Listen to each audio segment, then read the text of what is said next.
Hey, what's going on, my friends? It's Dave Sharpe. Welcome to Wake Up Legendary. We have an exciting and interesting and unique guest this morning who is in a super unique niche.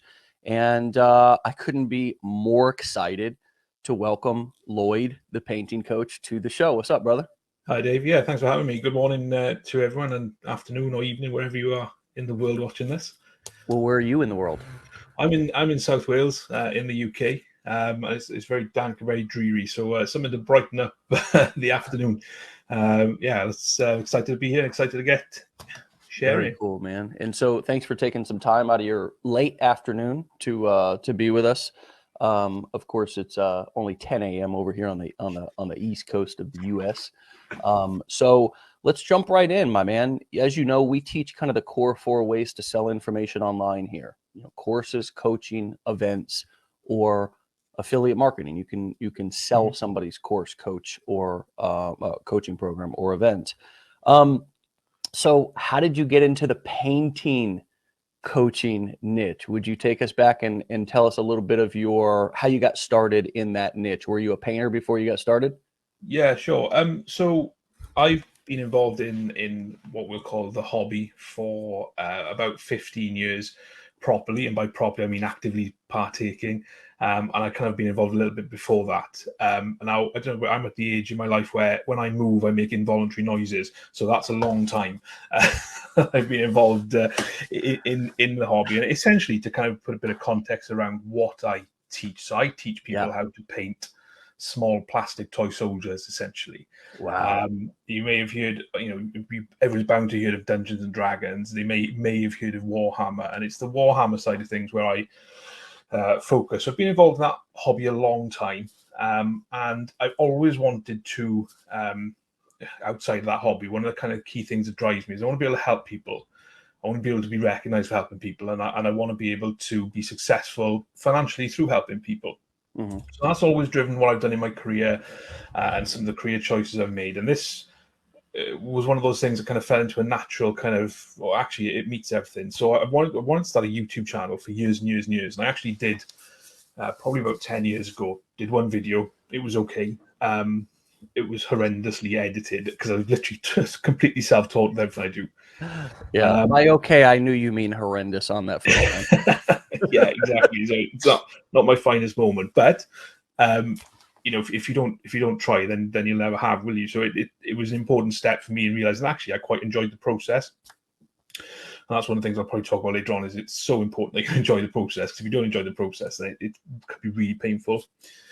And then about 3.5 years, I kind of just interesting. One of my really good friends now, I had signed up as an affiliate marketer for a company that sold the Warhammer product, and I didn't have an audience, I didn't have a base, I had nothing, so I wasn't actually contributing to that organization's sales. And the guy who was in charge of the affiliate marketing sales, he sent an email blast out to everyone who basically registered as an affiliate, and I got it. And he was like, "What help do you need? What support do you need?" And I thought, "Oh, I might be able to get some free models out of this now, some free stuff that I can paint."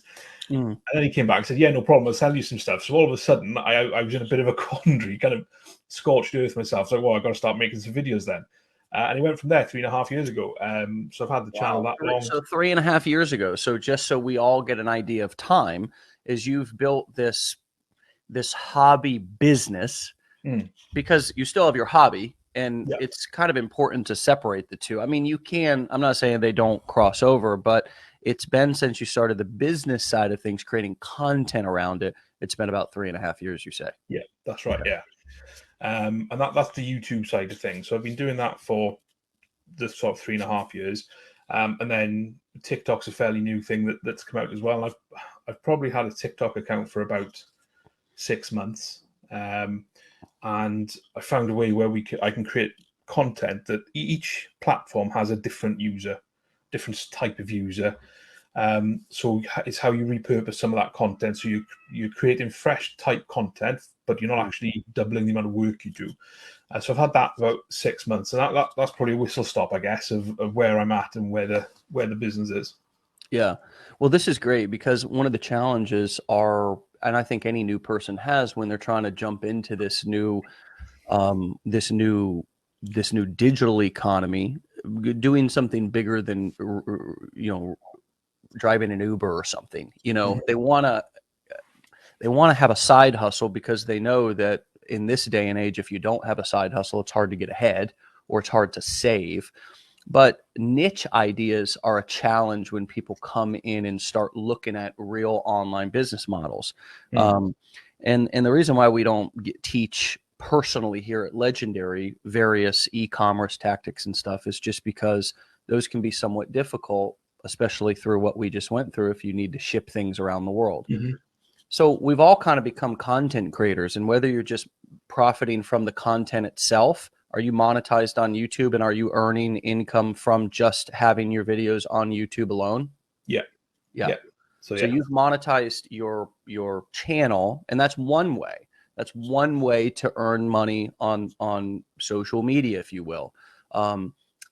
The other way is, of course, then combining some sort of a business model on the back end of that content creation. And so you had mentioned some sort of a signing up as an affiliate because you've got a weird niche, you've got a unique niche, and you've got an awesome niche, a niche that clearly has some interest. So how did you transition? Because this was, this was something that I guess you started. Can you talk a little bit about when you started introducing the affiliate model into the whole business and started kind of understanding how you could monetize this content? Was that an afterthought, brother, or was that something you planned on doing the whole time? No, it's something I planned on doing the whole time, and I introduced it from day one. So the links are in my first ever video that I put live. Okay. In terms of how that's presented, at the end of every video, thanks for watching. If you want to support the channel, if you like my content, check out my affiliate links. Simple as that at the end of every single video. And they're in every single video description. So it just generates. And the great thing about YouTube, and depending on the kind of content you make, which again, we'll probably get into a bit, if you make evergreen content, which is what I do, so every video I put up, it's an evergreen video. It will be relevant today, it'll be relevant in 5 years. Unless somebody goes around and changes the name of all the paints, in which case, well, I'll just recreate the best content because I know what's successful from the past. Those links will always be there. They'll always be rotating around. There's always people watching videos I made 3.5 years ago. The first video I ever made is one of the best videos I ever did in terms of the click-through rate. So it's clearly a popular topic. So yeah, affiliate marketing was from the get-go. We'll talk a little bit about monetization of content. There is a barrier to that on YouTube, because you have to have 1,000 subscribers and 4,000 watch hours. So that took me a few months to achieve both of those metrics. So TikTok, by the way, side note, didn't come up with 1,000 subscribers kind of on their own, just so everybody, because TikTok's been, brother, we've got a community of tens of thousands of people who are loving TikTok because TikTok is giving people for the very first time, guys and gals like you and me, dude, just regular people who have no an ability to get on, and with a 15-second video, they don't even have to talk in, get a taste of the affiliate marketing game. And it's addictive because it's like, holy crap, like I no longer ever want to trade time for money again. This is all I want to do, and I think a lot of the older generations get frustrated at younger people, but it's like, if you had that opportunity, you'd do the same thing. Yeah, 100%, 100%. When you were a young buck, you would have done the same thing, So, but I continue telling us about how. So that you answered the question pretty simply. You just kind of give a call to action, like, hey, you want to support the channel? I got my affiliate links down below in the description, and it's a very kind of like, what if they don't know what affiliate links are? Because this is a very kind of transparent call to action. This is just, hey, those are affiliate links down there. No disclosure needed, because I'm telling you they're affiliate links. How do you get people to click on them if they're like, what's an affiliate link or whatever? So very simply, if I take one example, so one of the stores I'm an affiliate of, they offer 20% off the products, and it basically says, click here to get up to 20% off your Warhammer products link.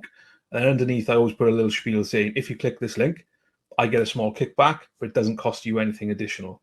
Just to cover myself really under the terms and conditions, the advertising laws and all that. But it also explains then what the right, okay, so I can support him. I'll buy this. I was going to buy it anyway. So actually, if he gets 5%, Yeah. it doesn't cost me anything. That's kind of cool. I'll go for that, because that might be a.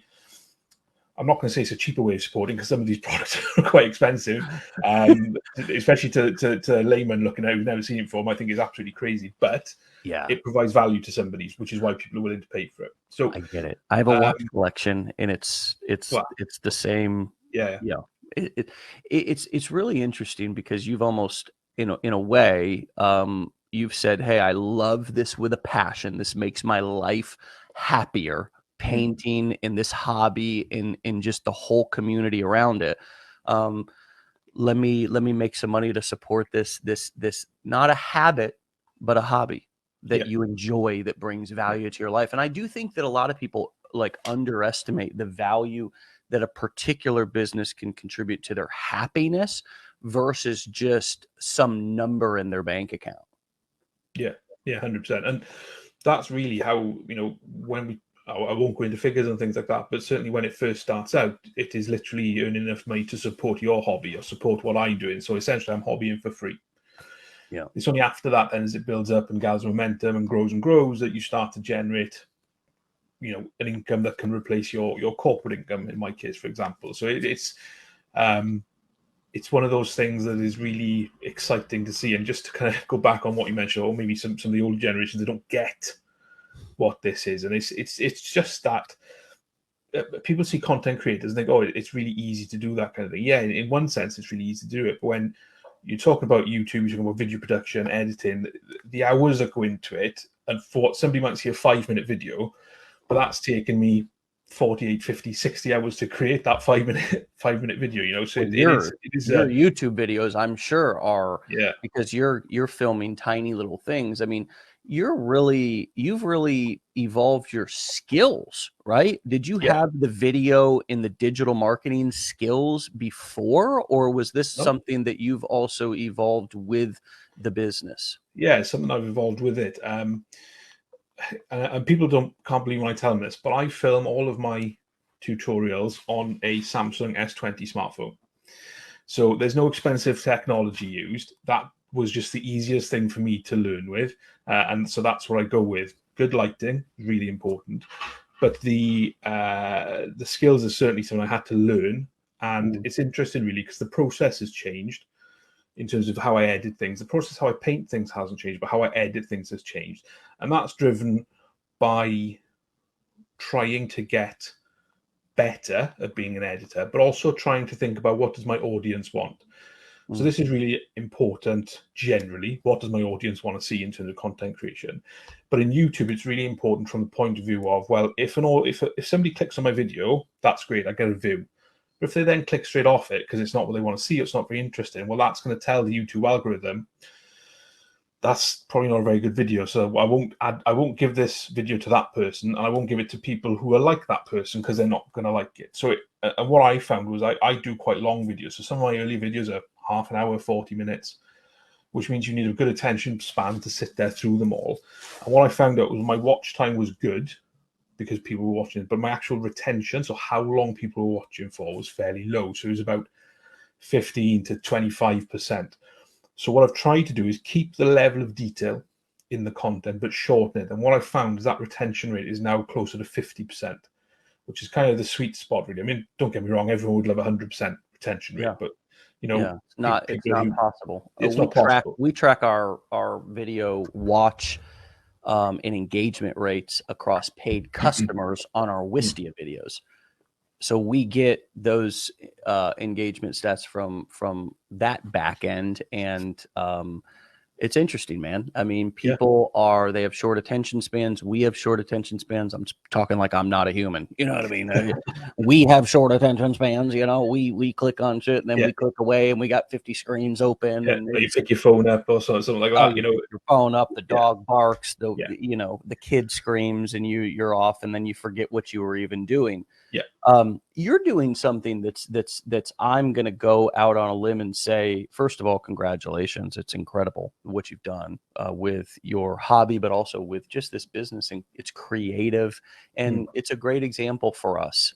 We've brought in Lloyd today, everybody who's listening, so he can give us, a perspective of what it looks like for somebody who's already been out in this industry, been out in this business for some time, and came into it from another road besides coming in through Legendary, as just simply a guest on the show, a co-creator in this space.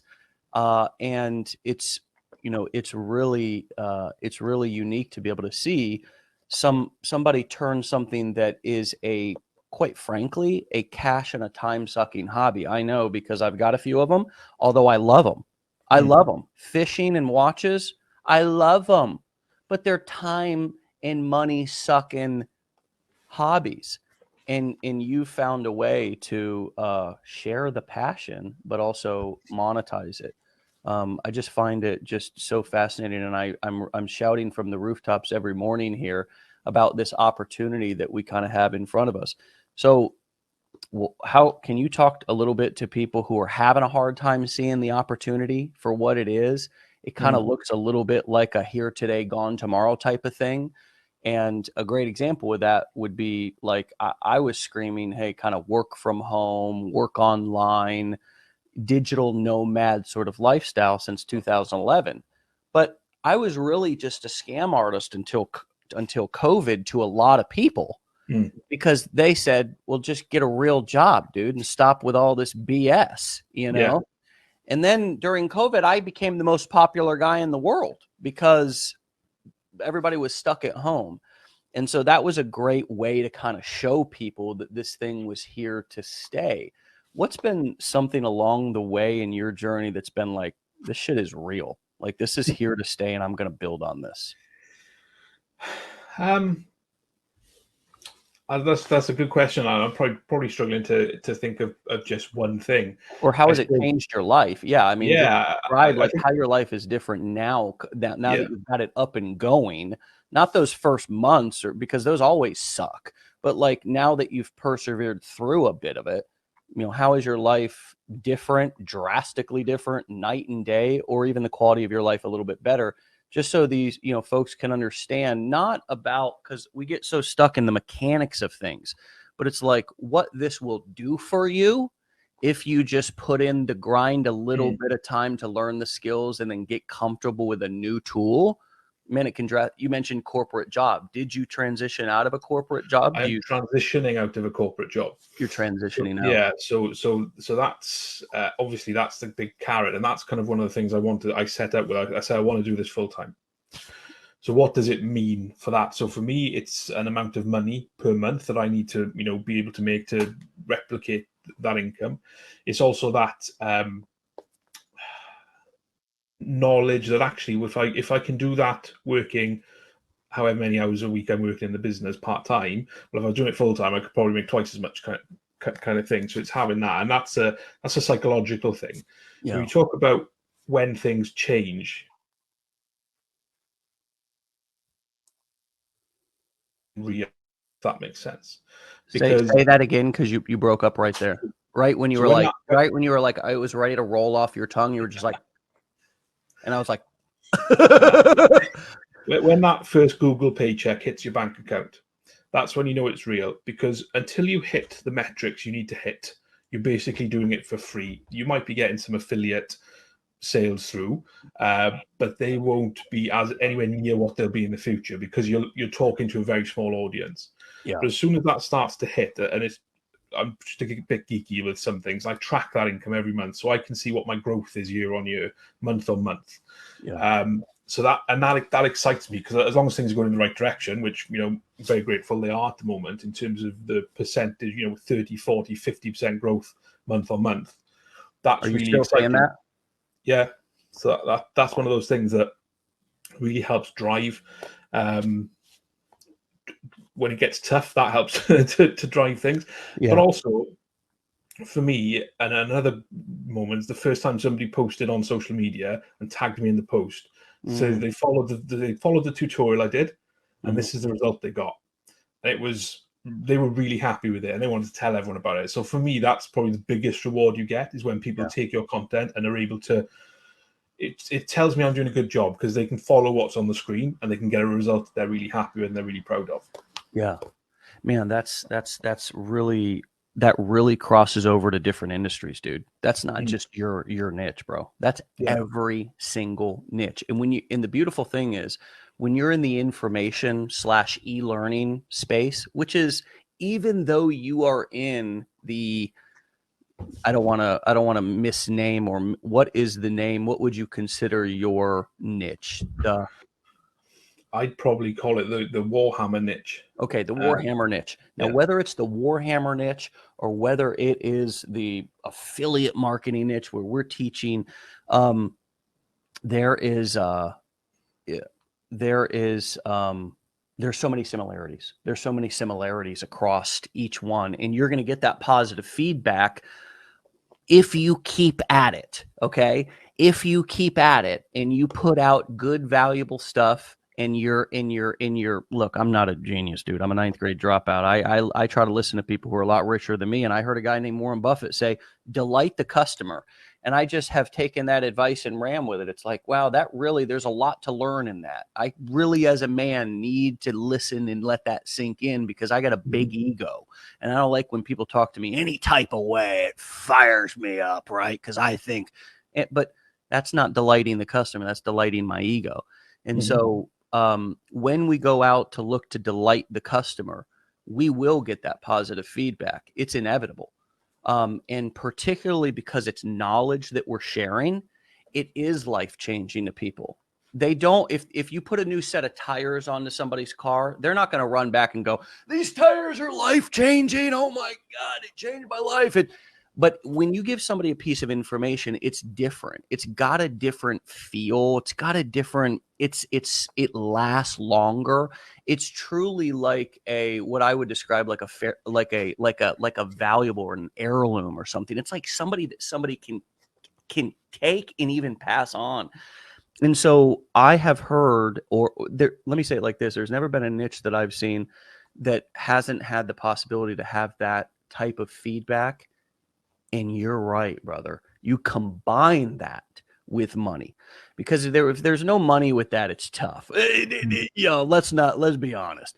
But you combine that sort of customer feedback with income, man, there's not a job out there that I believe would be more fulfilling, besides potentially medically or in some sort of a life-saving situation, saving people's lives or teaching children. Well, I shouldn't say that. Let me say this.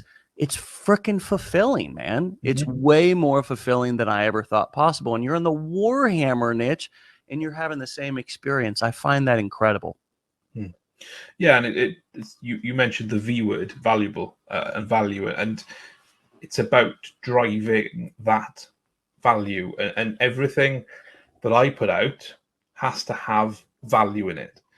So on the surface, I might be talking about use this color, use this technique, but actually what I'm also then explaining in more depth is why you've used that, or what will happen when the paint dries. And somebody mentioned this to me last night. They said one of the things I first learned off you was when you put paint on a model, it might look really bright, but actually as it dries, that brightness goes. So it actually looks okay. And it's that feedback that's really interesting and really, really, really good to get. But everything I do is all based around value and that value proposition. And that, I think, is probably why the channel has been fairly successful. It's why Instagram and TikTok have been really successful, because it's about that value. And one of the things I thought, and I guess this may go out to some of your listeners as well, is if they're not sure about what content can I make, how can I make content. Now I've got a list of the content that I can make. It would literally run for miles, but I haven't got the time to create that content all at once. Right. So which helps, because it means you've got years worth of content stored up. Yeah. But it's about, and you've got guests lined up for your show for years, right? For your job, you know what I mean? It's like an unlimited amount of things you can paint there, right? Yeah, exactly. What are they called again? Warhammer. So what a badass you are! I mean, what a unique niche. I mean, I find this so fascinating. It continue. Yeah. So Yeah, it is really really interesting, and I think it's probably historically been seen as a very geeky hobby, probably more niche than it actually is these days. And I know the company, but there's a big drive to be more open and inclusive as well. So you're seeing that happen in terms of the type of people participate in the hobby and things like that. It's a very heavily male dominated hobby. Which I know that they're trying to push it out so that females can get involved as well, and that's working, which is great because it's something that everyone can share, and it doubles, the potential customer base as well, which is really good. But coming back to that value point, it's really really important. So, and you mentioned time sucking hobbies. It is a time sucking hobby, but if I can go on YouTube and find something that tells me how to do something and tells me how to do it in 5 minutes, rather Right. than me trying to potter around and find something and taking 20 minutes, making a mistake, and trying again, that's where I come in. And that's where my Big value. content helps. Big value. Well, Mhm. nowadays, I'm going to get up my crystal ball here for a second. Imagine magical music playing and, like a cauldron behind me or something, like I'm some sort of a witch doctor here. But I'm going to get out my crystal ball and look into the future. And what I think is that we are going to continue to move towards a place to where education is democratized. Okay. Not to where everybody can get access to similar information. And we're already there. People just don't know it. You know what I mean? Mhm. We're kind of already there, but there's still this allure. Big time universities, or do you guys call them uni? Yeah. Yeah. Okay, big time universities, college, higher education around the world. Man, they got some big bank accounts, big endowments, big. I mean, these education companies are some of the wealthiest in terms of balance sheets, along with insurance companies and banks in the world, right? And I think they're probably not as concerned as I'd like them to be, but there's a shift that's happening in the marketplace where people are it started with they want to take their classes at home, and now it's moving towards there is no way I'm spending 4 years Mhm. screwing around with where I'm not really sure what I'm going to get out of this. I'm going to go to the internet, man. I'm going to go to TikTok. I'm going to go to TikTok and I'm going to find somebody. And I don't even know that this is going to happen. This is just where everybody goes anyways. And they find somebody who's talking something to them right here, right now, that they can access right in that moment, and it's free. And there's no way that there's no power that exists that can stop that. No. Stop that sort of sharing of information and sharing of the development of both content creation and also like e-learning. Now we're getting to the point to where these platforms are beginning to fight over our content. You saw it on a large scale with Joe Rogan, right? Mhm. Spotify came to Joe and said, "Hey, take all your stuff off of YouTube. We'll pay you $100 million. Come over to Spotify." Guess what? Joe wrote, disappeared. Boom, like a genie in a a genie in a bottle, I guess, comes out. But like he went back in, just boom, right back over to Spotify. He's gone. Mhm. $100 million. Hold on a second. That got people paying attention. This guy's a podcaster. The hell? 100 million. That's like an athlete. That's a Tom Brady. That's a Mhm. big contract. But there's also guys like you and me who are extracting smaller amounts because the platforms are realizing, oh shit, I better pay these people, Yeah. or else they're going to go to a different platform. So now we're able to monetize our content. I think that's going to get greater. I think they're going to have to share more of their money. I think that's going to incentive. I mean, Google's got a balance sheet that's got $100 billion in the bank account or some ridiculous shit. Yeah. And all of us are out here creating all the content, struggling. They're going to start having to share more of that. And I believe not only the content industry, just people creating content on platforms is going to exponentially grow. And we're going to run into a place to where we're going to start having too much content, but never a shortage. And I believe that, that regardless of what education space does, I believe that working from home, creating content, and selling information is may not wipe out university and college, but it's going to continue to make a massive dent in it. And that old traditional model of education is dying. Do you agree? Yeah, I think so. I mean, for me personally, I've got a degree in politics, and I can't say I've ever used that in my professional life. But I had a great experience in university for for 4 years, which I'm still You paying mean for. you mean you Uh, mean fun? The fun Fun, you yeah, had? Yeah, yeah, fun, yeah, right. Which is valuable. Which yeah, is valuable. And I mean, I know a lot of parents out there who would pay some money for a mm, 4-year summer camp, but I mean, 40,000, 50,000 is extreme. yeah, yeah. No, I agree with that, and I think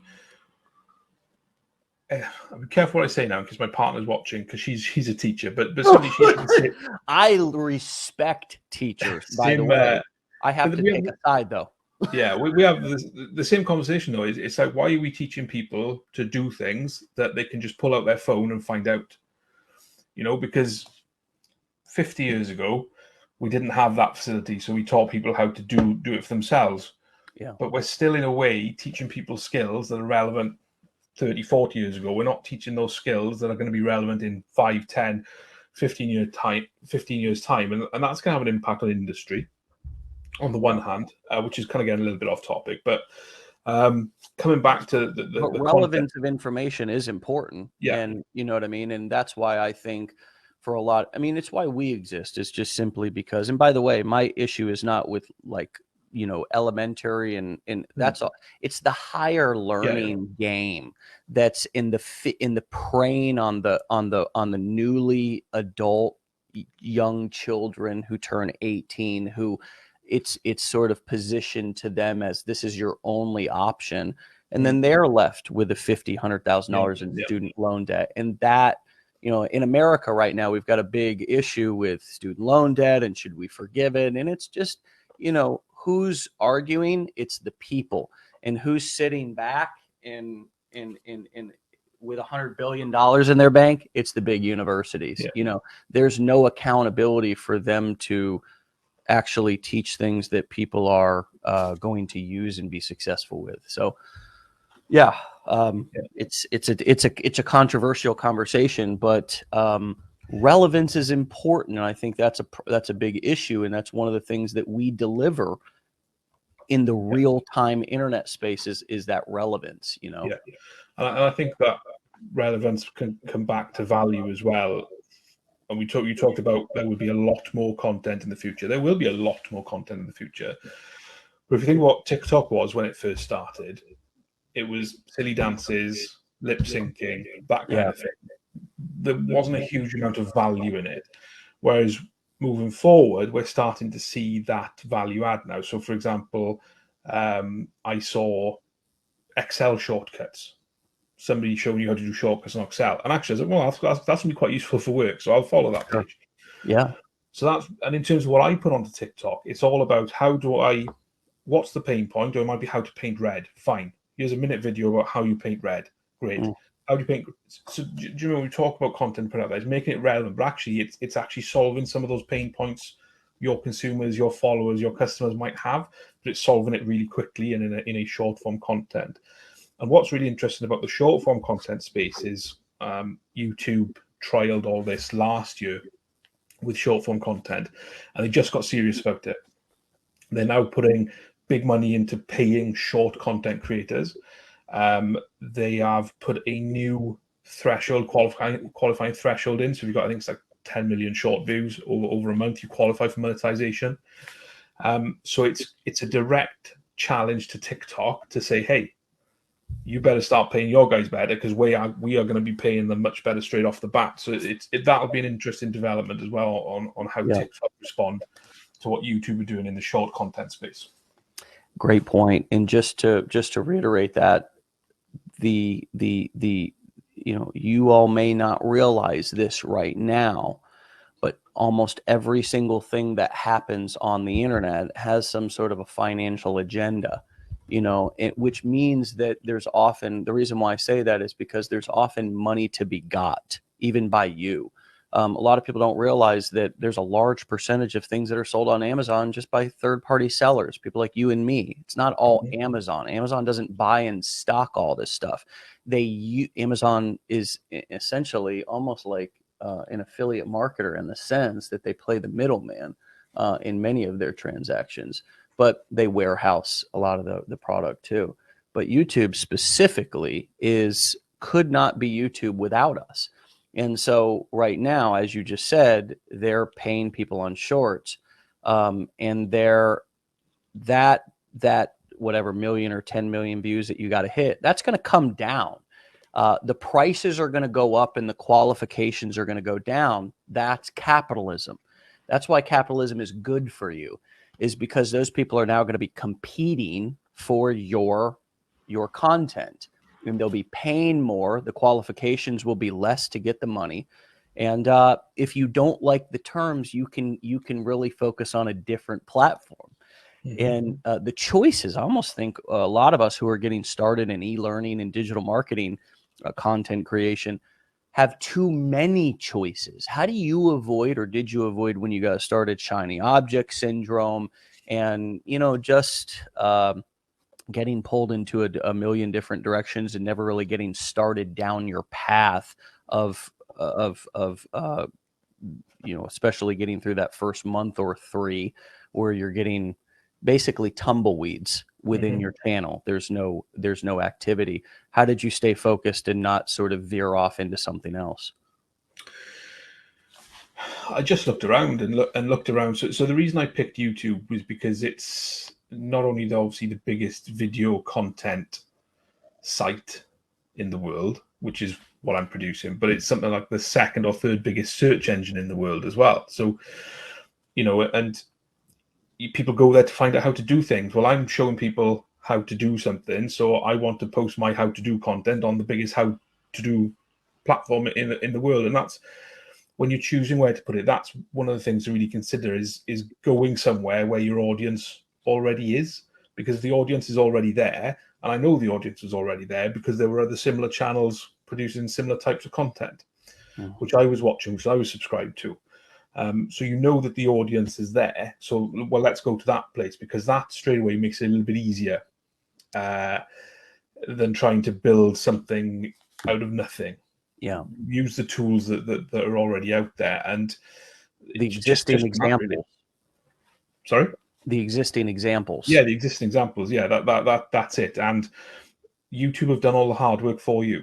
They've done all the technical back end. They've done all the upload. All you need to do is create a video to put on YouTube. I know that's probably simplifying it a little bit, but certainly the heavy tech stuff is done. Yeah, well, I just had a as my father-in-law calls it, a deja vu.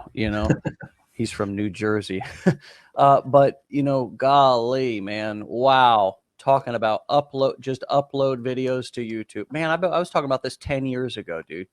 It's just I had wow, because it's sort of like having that regret of investing in the stock market or whatever, some sort of a thing 10 years ago, and you look at what you could have had. It's pretty amazing. It's pretty amazing what how strong this has been. This has been far from a fluke.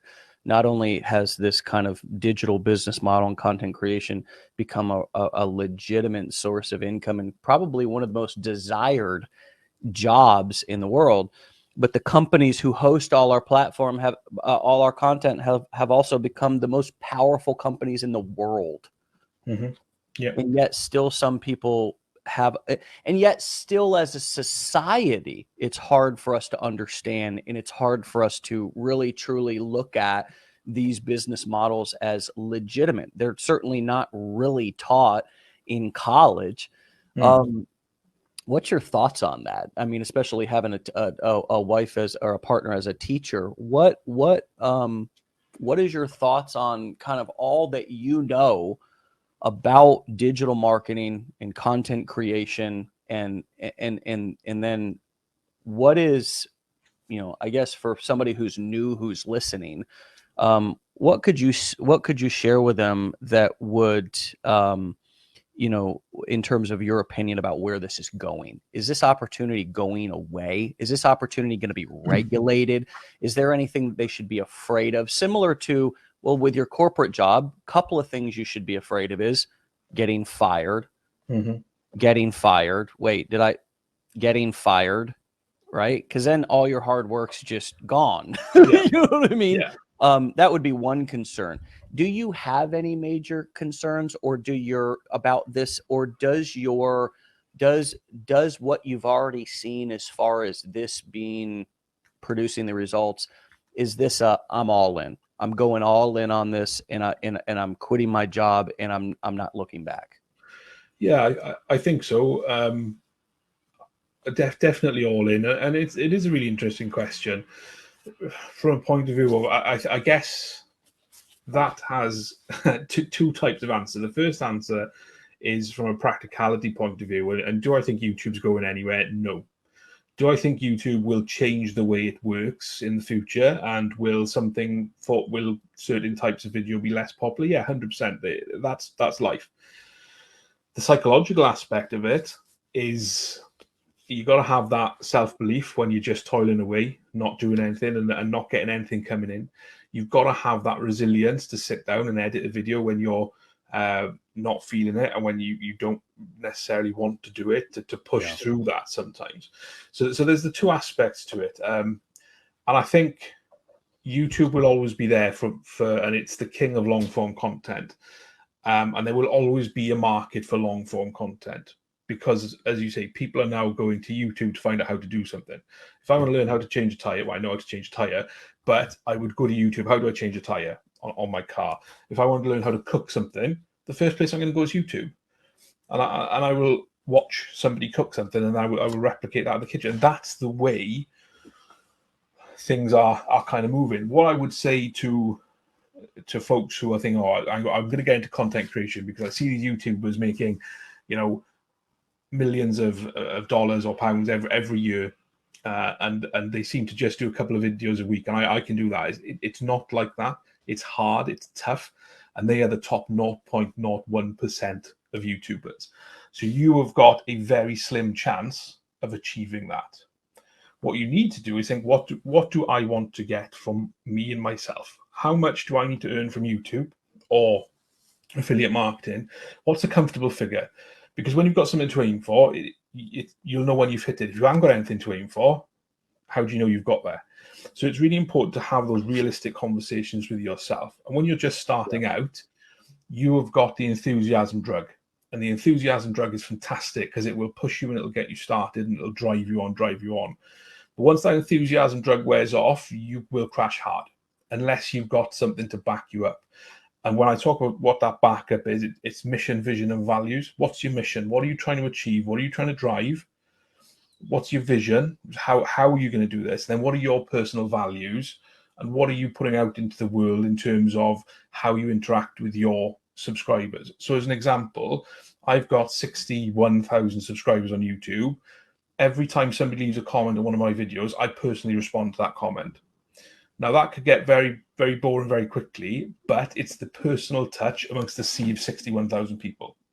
Yeah. Now, it doesn't mean 61,000 people comment on every video, because if they did, then that would be a huge algorithm boost, and all of a sudden, people would be wondering what's going on.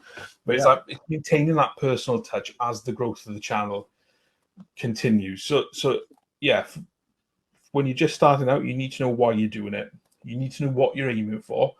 Because the other thing is, when you've got that mission there, it makes it really easy to make decisions. And this is kind of one of the things I say when my background is I'm a corporate trainer. So I've got a little bit of a head start. So I cheated a little bit. But certainly is when you've got that mission and you know what you were trying to achieve and you've got to make a decision, you can ask yourself that question: does this move me closer to achieve my goals, or does it move me further away? And if it moves you closer to achieving your goals, you take that decision. If it doesn't, then you come up with a different idea. Yeah. Can I go back to something that you said a few minutes ago, which was I came on the scene and looked at everybody, and there were examples, and I learned from them because I was already watching them when I first got started. how did you mentioned your mission, vision, and values, and I thought that's fantastic. We could make a whole episode out of that. Yeah. But what I want to ask you about is how, when you were looking at other people, did your mission, vision, and values, how did you keep that stronger than your insecurity of comparing yourself to other people? You know what I mean? Like when Yeah. you first got started, you were this little guy, man. You had 0 subscribers, not 60,000 subscribers. Mm-hmm. So how was your mission, vision, and values? Like how was that practically real for you? Because that was clearly, obviously, where you were headed. You were looking at that. And there had to be some insecurity, because there always is. You are a human being. So what were some of those insecurities, and like how did you keep your mission and your vision like kind of bigger than those insecurities and that negative self-talk that had to have been happening? I mean, unless you're just, your mindset is stronger than, there had to be some negative self-talk in there and some comparisonitis, as I call it. Yeah. How did you deal with that? I mean, I still get that today. So in terms of context of what that looks like within the niche, there are channels in the niche with 350, 400,000 subscribers. Everything in between that, to me, is 60,000. And there's some channels with 1, 2, 10 subscribers. So there's a huge range. Some of those channels started before me. Some of them started after me and have flown past me in terms of their views, their content, stuff like that. That's when you start to get that, oh, well, why are they getting those views? Why are they getting this? Why are they getting that? And it's questioning yourself then, saying, what am I doing? But it's really, really important to understand what your race is and to run your race. The only person you're competing against is yourself. And that's one of the things I have to consistently remind myself of, is I'm running against myself. So what does that look like? Have I got more views this month than I got last month? Yes. Okay, good. Is my watch time better? Okay, good. Is the AdSense revenue better? No. Or why is that? Well, it's January and AdSense is low in January because everyone spent their budget in December for Christmas. Understanding these things and looking at it from that point of view. And it can be really difficult to take yourself away and make logical decisions and ask yourself logical questions when you're so invested in something, because we're human beings, we're driven by emotions. It's how we're programmed. So how do I stop being that emotional human and start being a logical human? And it's to take yourself away. It's a really easy tip for anyone listening, is if you need to ask yourself a question, ask yourself what happened, what's going on, not why did that happen, why is it going on? And the reason for that, and this works when you're talking to other humans, by the way, is when you say why, it sounds accusatory. So you elicit an emotional response either from yourself or someone else. When you say what, it elicits a logical response. So you can actually start thinking logically about things or get logical responses from people. And that's one of the key things that, and again, this comes from my background, I suppose, in knowing to do that. But it's really important to know what race you're running and know that it's only yourself you're competing against. Because if that was a nugget, dude. That was a boulder. I mean, that was something that we're gonna borrow from your corporate training experience. That whole asking yourself or asking others what happened instead of why did that happen, in eliciting or engaging that logical part of the brain versus the emotional, which quite frankly, when you engage that, why did this happen? Why me? Why? Yeah, it's such a big question, right? It's like, why are we here? I don't know. I mean, it's overwhelming to think about, you know what I mean? Yeah. And the what is simple. There's always a what. It's kind of like a math question, right? There's always an answer. And it can work when you're talking to yourself or others. Boulder, bro. Yeah, 100%. And that's what we always teach. So if you're teaching managers, always get your manager to ask what, because you get, like I said, it's like a maths question. There's an answer. It's a logical response. Yeah. So when you get logical responses, you're able to have better conversations. When you have better conversations, you have better results. And exactly what Kathy said. What's the lesson and move on, right? It's like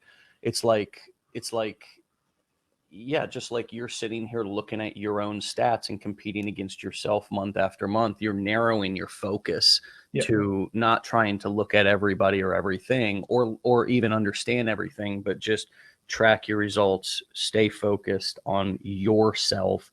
And it's really helpful, man. Anything else on that? I wanted to ask a couple of other questions. Yeah, no, you go ahead and ask the other questions. And So Diana kind of alluded to something that I want to ask, and I think we all struggle with it. And her question is, how did he keep focused and not change his vision after seeing other YouTube videos that had things he liked better than what he thought of? And I think this happens with all of us, right? Or at least I can remember it happening to me. It was like I would create a video on a topic, and then I would see either the example that I was modeling, or I would see another one. Because come on, folks, we're not coming up with original ideas. None of us have to be Albert Einstein and invent anything. Sometimes we have to invent some self-esteem, and we have to come up with some. But usually, the ideas, the information, it's usually there, and so sometimes we'll model something. Sometimes we'll just come up with something based on maybe an idea we had, and then we put it out onto the internet, and then we come across somebody else's, and we say, oh, they did it better. Now that happens again. Sometimes after we've already posted, or sometimes it happens before, and we just say that's our reason for not doing it, because we say I could never do it better than so and so. Can you speak to how you deal with that, and how do you make sense of that? Because honestly, it sounds like it makes sense. Well, there's somebody who's already done it over here. They're more experienced. They're better. Why would I do it? But the internet's such a vast thing that I think sometimes we just don't understand the size and the audience size. And that's one of the things that I first think about. But how do you deal with that? Because it's really a logical thing. And we're dealing with our brain that's a computer in a sense, that's figuring out shit and trying to keep us safe. Yeah. That's a great line, and I tell people that all the time. Your brain's only job is to keep you safe. I am not the world's best content creator, and I have accepted that. And I never will be the world's best content creator, and I've accepted that. And the reason I say that is because it's important. I've accepted that, so I know that if somebody does something better than me, that's okay. What I can do is do it my way. Yeah. And my way will resonate with my followers and my subscribers and my customers.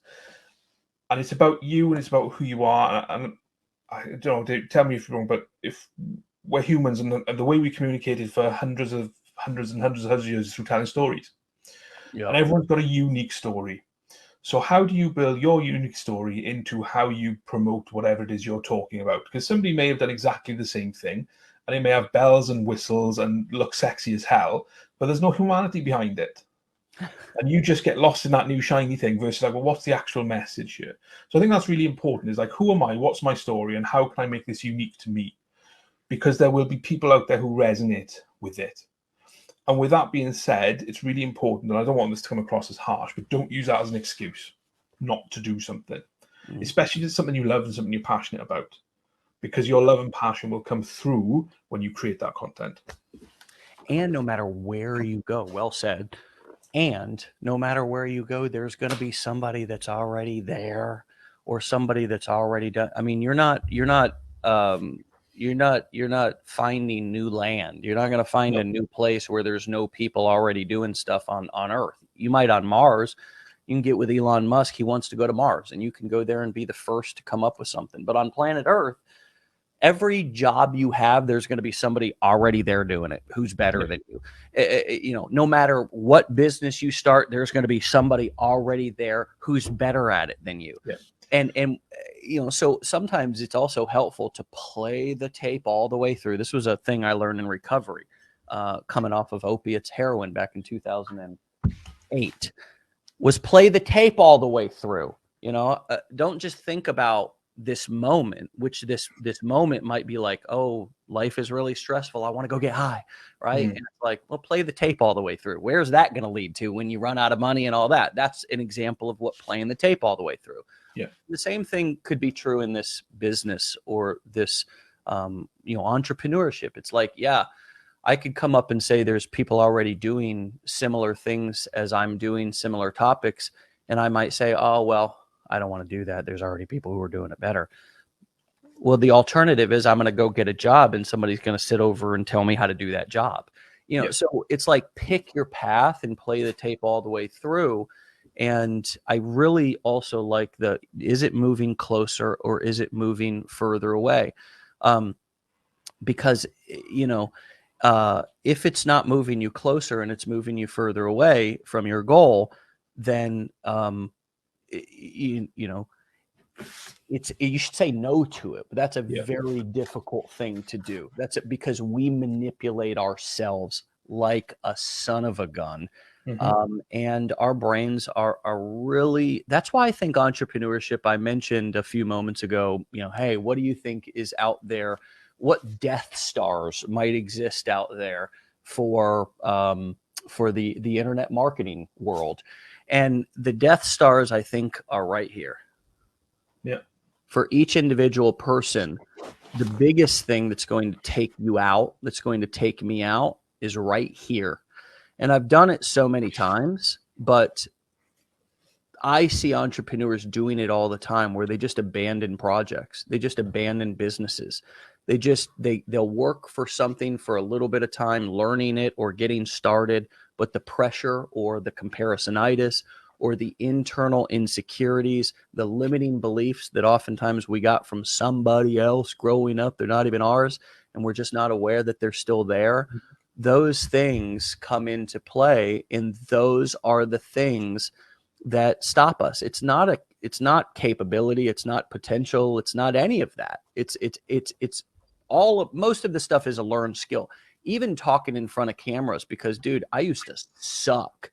And then one day I just stopped caring. That was the shift. It's like, Dave, how did you become, actually somebody just messaged me that, how did you become comfortable talking in front of people? I just stopped focusing on myself. I just stopped being so obsessed about me. Right. And so, that mindset piece is the piece that nobody wants to hear about, but it is always the piece that takes us out. So what's your number one piece of mental mindset, advice, or what's a story that happened to where you realized how important the mindset game was in your business, that we could share with some of the people who just want the mechanics but don't want any of the dynamics, as I call them? I think that's a whole other show in itself. It is, but I'm hoping that you can give us a home run answer in the last moment of the show. Yeah. Hey, if I don't ask, I don't have a chance of getting it. Yeah. I'll use my own example. My own example for me is that I know that I will be successful. How do I know I'll be successful? I haven't got any facts. I just know that I will be successful because I know I'm committed to this. And that commitment means that I will see it through and that I will still be doing this in 5 years' time, in 10 years' time, in 15 years' time, when other people who are doing it now very successfully may not. They may well be, but that's my own mindset, and that's my commitment that I've made to myself, to my family, to say, well, this is what I want to do, and I'm going to do it. Does that mean I get days where it's tough? Yes, it does mean I get days when it's tough, because there are days when it's a fact of life. Something might happen. The dogs might not be barking, so recording becomes an absolute nightmare. Those kinds of things. So, little things like that can throw you off course. But it's having that guiding light of what's my mission, what am I trying to achieve, and then it's really easy to stick to it because you've always got that navigation point in the future that you're trying to point towards. And even if you get blown off course, it's always there, so you can always come back to it. Yeah. But if you haven't got that, it's very difficult to succeed, and it's very difficult to be consistent. It's very difficult to think, right, okay, well, today I'm going to do this, tomorrow I'm going to do that. So it's all about having that navigation point in the future that you may get blown off course, but you can always come back to. Yeah, man. Well, I clearly your navigation point has been, let me guess, and you correct me if I'm wrong. that you want to be in the Warhammer niche and you want to be a content creator and a digital, you want to be somebody who's sharing valuable information, and who's helping people to have more fun and get more value from the hobby. And you want to turn that into a business that supports you and the hobby. Yeah. And so that's number one. And number two, sounds like you want to quit your job. Yeah. Have this be full time. Yeah. And is there anything else that's leading you, that's just so we have an idea of what your North Star is? It's just that, really. So what I mentioned, mission, vision, and values, and my number one value, personal value, is freedom. It's the freedom to do what I want when I want. I think I can't remember who the quote's from, but it's success means getting up when you want, going to sleep when you want, and doing whatever you want in between. And that, for me, is what drives me. And my number one personal value is freedom. So to get that and to have that, this is the path I've chosen to take. And it's the path that I will continue to walk. And I always say to people, you never land on top of a mountain. You've got to climb a mountain. And some parts of that are really easy, and some parts of that are really, really tough. But either way, you've got to walk it to get to the top. Yeah. Lloyd, hey, man, I mean, not only am I loving this, the people on here live are loving this, and I know everybody who hears the replay is going to love this. So, dude, thank you so much for your time and your business that you've created, that we now can have a reason to come together and connect, man. You know what I mean? That's the other kind of really cool thing, is that if you would have never done that and I would have never done my thing, we wouldn't have an opportunity to connect. Two guys on the opposite side of the world who maybe it sounds like you have a different background than I did. I don't have any corporate experience, and now we're here on an interview. I forget where the hell we even were, but we're on Facebook streaming inside of StreamYard. You know, all this technology. Who cares? It's really it can even be overwhelming to me sometimes. But what's important, what's never changed, the mechanics always change, but what's never changed is just the human connection and the way in which now it's much easier for me, okay, and for you, but for me to walk right out from my bed, or in my case, I drive right over from my primary house to my work office house, and I go, I mean, I won't reveal today whether I have shorts on. You don't know whether I've taken a shower, but clearly haven't shaved. But you know what? This is where we're at. This is what we're doing in 2022, whether you like it or not, whether you like it or not. And so, so there's opportunity, and I love it that, we both, a few years ago, mine was over 10, yours was 3.5.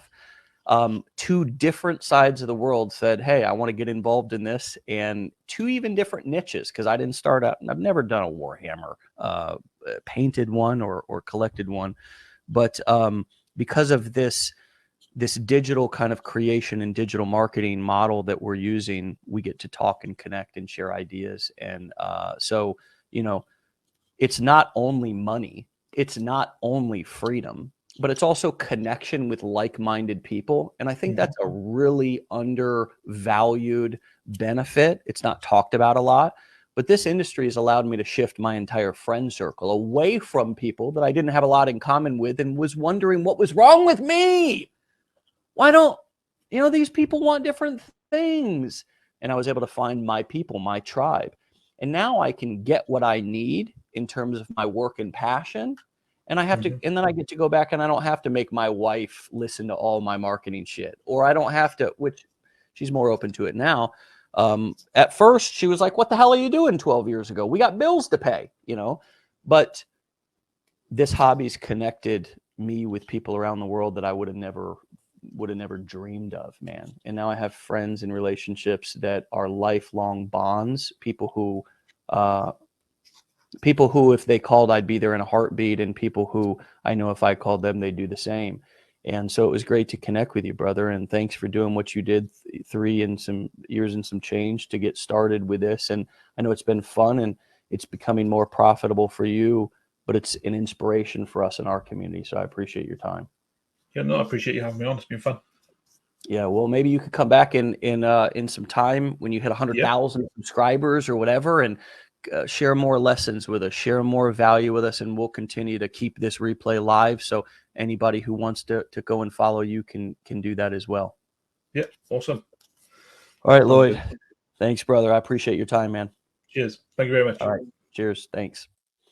All right, my friends, you can go and follow Lloyd at The Painting Coach. And whether you're going there to, follow along with his content, or whether you're going there to, look at somebody who's doing the affiliate marketing model in a unique context, in a very unique niche, it's really, really cool. And we're really, really grateful that he was willing to come on and do an interview with us, man, because one thing that I noticed with his channels was he also, a lot of the content is, Lloyd is not showing his face, right? So that's one thing that you'll notice if you take a look at his content.